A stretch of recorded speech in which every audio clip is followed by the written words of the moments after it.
Hey, it's me, V here from Drive and Thrive with a hauling freight across the 48. Now I'm back here again to talk about the mandate to limit the speed on commercial vehicles across the U.S.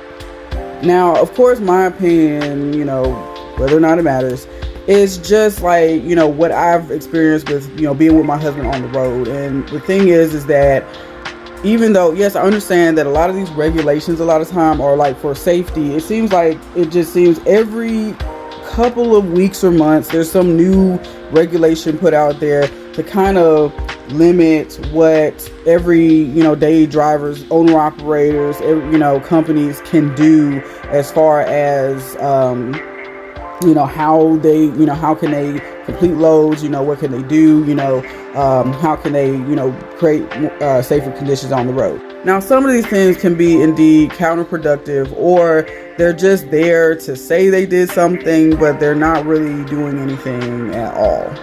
Okay, so now back to like the whole governing vehicles and things like that. Now you have to think about, if you're that type of driver, everyday driver that drives like a regular car, that is already having problems when it comes to the patience of like waiting in traffic, getting behind vehicles, especially 18-wheelers, then you're really going to hate this, because I'm just going to say that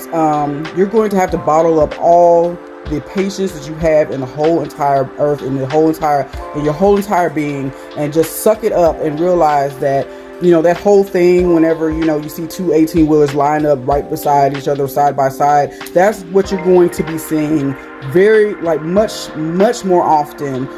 with this regulation. Because if everybody's going freaking 65 miles per hour, that's what's going to happen. And the thing is that even when it comes to going, getting on to the highways and things like that, like they're having to try to match speeds where like other cars are going like 70, 80, 90 miles per hour, and like we're sit up here stuck at 65. Then you want to get pissed at us, well, we can't go any faster. This is what the people wanted. So then now we can't go any faster, so don't get pissed if I'm coming, if we're coming in on the highway into oncoming traffic, and the fastest we can go is 60 or 65 miles per hour, and you're sitting up here going like freaking speed demon, and then want to get pissed at us like when